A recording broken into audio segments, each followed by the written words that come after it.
جو غیر معمولی حالات ہیں اس وقت پاکستان کے، اور اس میں بظاہر یہ لگتا ہے کہ کوئی قانون یا دستور کو فالو نہیں کیا جا رہا، کروایا گیا ہے ایک پلان کے تحت، سو دیٹ تحریک انصاف اور فوج جو ہے وہ آمنے سامنے آ جائیں.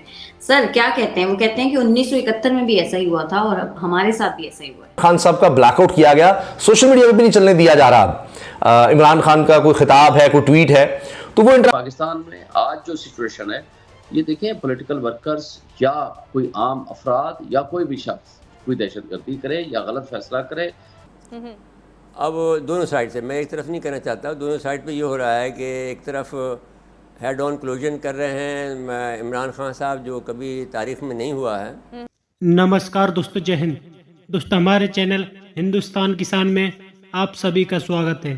آج ہم دیکھیں گے پاک میڈیا کی ایک اور لیٹسٹ ڈیبیٹ، لیکن اس سے پہلے یدی آپ نے ہمارے چینل کو ابھی تک سبسکرائب نہیں کیا ہے تو سبسکرائب کریں، ویڈیو پسند آئے تو لائک کریں، کمنٹ کریں اور شیئر کریں. آئیے دیکھتے ہیں ویڈیو. جے ہند، وندے ماترم. نواز شریف صاحب نے 3-4 مرتبہ کوشش کی ہے، لیکن وہ 3-4 مرتبہ ان کو ہزیمت اٹھانی پڑی ہے. لیکن کیونکہ میں ان کا ایڈوائزر بھی رہا ہوں تو مجھے معلوم ہے کہ وہ ان کے ذہن میں یہ تھا کہ مجھے اس کو اداروں کو اپنے کنٹرول میں کرنا چاہیے جی. تو وہ کوشش کرتے رہے، لیکن اس طرح کی جو ہیڈ آن کلوژن تھی کی بات تھی وہ کبھی نہیں ہوئی. یہ یا تو پھر وہ جو ڈھاکہ کے میں مجرمان نے کی، لیکن مجرمان سے میری ملاقات جو ہے جو راؤنڈ ٹیبل کانفرنس کے دوران میں راولپنڈی میں ہوئی تھی، اس زمانے میں اسلام آباد نہیں بنا تھا، اور وہ وہاں پر جو ان کا ایسٹ پاکستان ہاؤس تھا وہاں پر میں ان سے ملا تھا. اس میں تاج الدین بھی تھے، کمال بھی تھے، اور آئی واز ینگ مین. تو وہ اس وقت بھی وہ الگ نہیں ہونا چاہتے تھے. پھر لیکن یہ ہے کہ جب وہ ایک ہمارے پاس کلپ ہے وہ جو وہاں پر جب بھٹو کی اور جب ایسٹ پاکستان الگ ہو گیا تو ان کی اور ان کی درمیان جو ملاقات ہوئی تو خفیہ طور پر آئی بی نے اپنا آدمی وہاں چھپایا ہوا تھا. انہوں نے ایک پروگرام میں جو شامی صاحب کا تھا، مجرمان شامی کا، ان میں کہا کہ وہ جو رویا ہے جب بھٹو صاحب نے بتایا کہ ہم علیحدہ الگ ملک بن گیا ہے، تو کہا میں نے تو کبھی چاہا نہیں تھا. خیر اب یہ بحث الگ ہے، لیکن بات یہ ہے کہ اس وقت ضرور ہیڈ آن کولوژن ہوا اور وہ اس کا نتیجہ پھر اچھا نہیں نکلا. اب بیسیکلی میں یہ دیکھتا ہوں کہ پاکستان میں ایک بات طے ہونی چاہیے کہ ہم جو ایک تو ہم نے فیصلہ کیا ہوا ہے کہ ہم پاکستان کی جو قائد اعظم کے خلاف، اسلام کے خلاف، ہم اپنے اداروں کے خلاف نہیں بولیں گے. یہ اور ہمارے جب ہم نوائے وقت میں ہم نے 25 سال لکھا ہے، اس وقت میں مجید نظامی صاحب زندہ تھے تو وہ ہم یہ اصول وضع کر لیے تھے کہ علامہ اقبال، قائد اعظم اور اسلام اور اپنے اداروں کے خلاف ہم نہیں جائیں گے. اور اس میں ادارے میں جو ہے ہماری فوج بھی تھی اور ہمارے عدلیہ بھی تھا اور یہ سارا سسٹم جو چل رہا تھا جی. تو اب اس میں بہرحال اس وقت یہ گنجائش موجود ہوتی تھی کہ بھئی اگر کوئی پرابلم ہوتا تھا تو ہم ان سے جا کر مل کر یہ بات کہہ دیتے تھے کہ بھئی یہ پرابلم آپ پہ ہو رہا ہے یا آپ نہیں کریں. کئی مواقع پر میں حمید گل صاحب سے میں جب وہ D G I S I تھے، میں ان سے، میرے دوست بھی تھے، تو میں نے ان سے کئی دفعہ ان سے میرا تکرار ہوئی. بحث مباحثہ بھی بہت سخت ہوا، جسے آپ نارمل بحث مباحثہ نہیں کہہ سکتے ہیں. لیکن یہ ہے کہ جس زمانے میں ہم کالم لکھتے تھے تو وہ صرف اتنا کافی ہوتا تھا کہ ہمارا کالم لکھنا ہوتا فوری طور فون آ جاتا تھا. صحیح ہو سکتا ہے، اثر انداز ہو سکتا ہے، اور کیا کوئی فارورڈ بلاگ بھی بن سکتا ہے؟ دیکھیے آپ کا پھر شکریہ، کیونکہ جو صورتحال ہے اس میں ہم یہ کہیں گے کہ کبھی بھی ایسا انقلاب نہیں لانے کی کوشش کرنی چاہیے جو کامیابی کی جس کے 200% چانسز نہ ہوں. جی. یہ ہم نے تاریخ میں پڑھا اور ہر ایک جگہ پر جو فلاسفرس ہیں ان کے ذریعے سے ہم نے سیکھا. تو اب جس طرح سے عمران صاحب جو کام کر رہے ہیں وہ کسی مخلوق خدا کو تکلیف پہنچانے والے کام ہیں، اور اس میں ان کی تیاری بالکل نہیں ہے. اور اس صورتحال میں اگر وہ گینگ کے حوالے کر دیا جائے یا پھر ایسے لوگوں کے حوالے کر دیا جائے جو کہ ناشنا ہوں، جو سول جو طریقہ کار ہوتا ہے. پہلے یہ ہوتا تھا کہ لوگ باگ جب گرفتار کرنے آتے تھے تو وہ آدمی شیروانی پہن کر یا سوٹ پہن کر لوگ تیار ہو کر کہتے صاحب ہمیں گرفتار کر لو. اب جس انداز کی مزاحمت ہو رہی ہے وہ نہیں ہونی چاہیے. ایک سیاسی آدمی کو لیے وہ چپ چاپ سے گرفتاری دے دے جو کچھ بھی ہو رہا ہے، لیکن پھر اس میں دوسرا مسئلہ یہ آ رہا ہے کہ ان کے ساتھ میں جو بیہیویئر ہو رہا ہے وہ بھی ٹھیک نہیں ہو رہا ہے.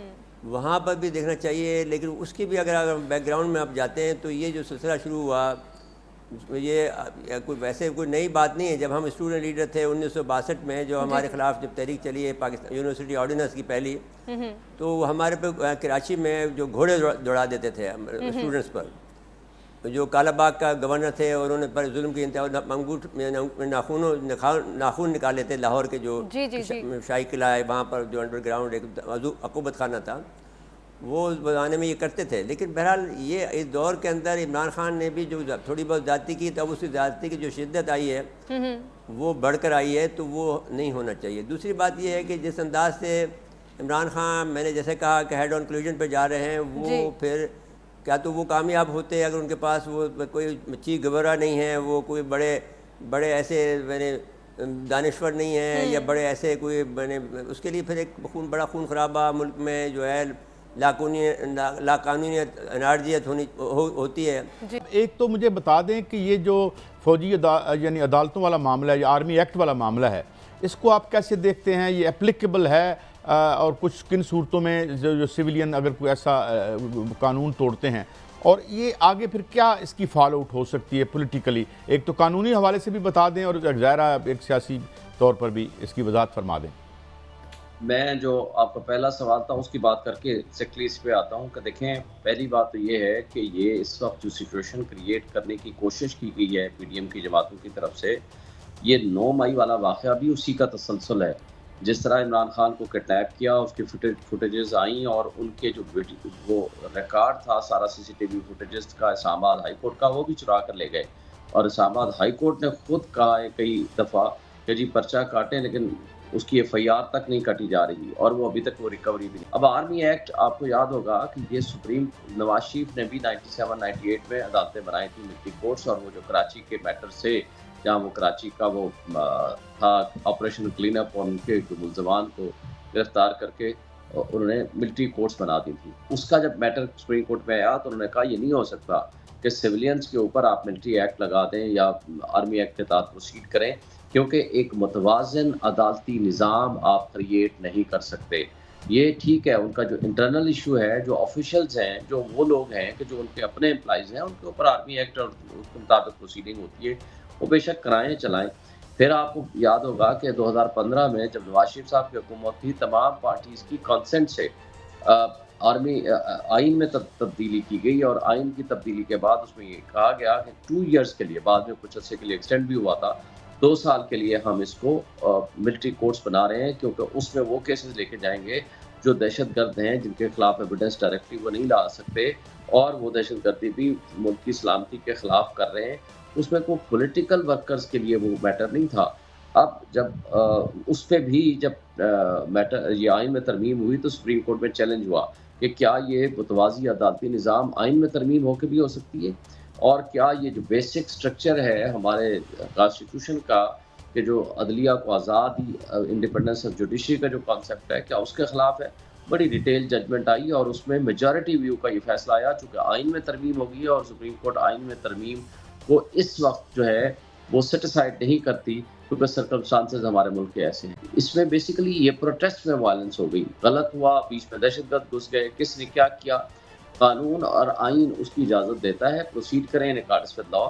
لیکن اس کا یہ کہنا کہ پولیٹیکل ورکرز کے اوپر یا کسی پارٹی کے اوپر بین لگا دینا یا ان کو آرمی ایکٹ کے تحت ٹرائی کرنا, یہ انکانسٹیٹیوشنل بھی ہے اور انلیگل بھی ہے, اور اس کا اطلاق نہیں ہو سکتا. ہاں جب کبھی یہ فیصلہ تو آفیشیلی شاید انہوں نے اناؤنس کیا ہے, لیکن جب اس کا اطلاق ہو کے پروسیڈنگ شروع ہوں گی تو یہ چیلنج ہوگا اور ہائی کورٹ اور سپریم کورٹ ان کو سیٹیسفائڈ کرے گی.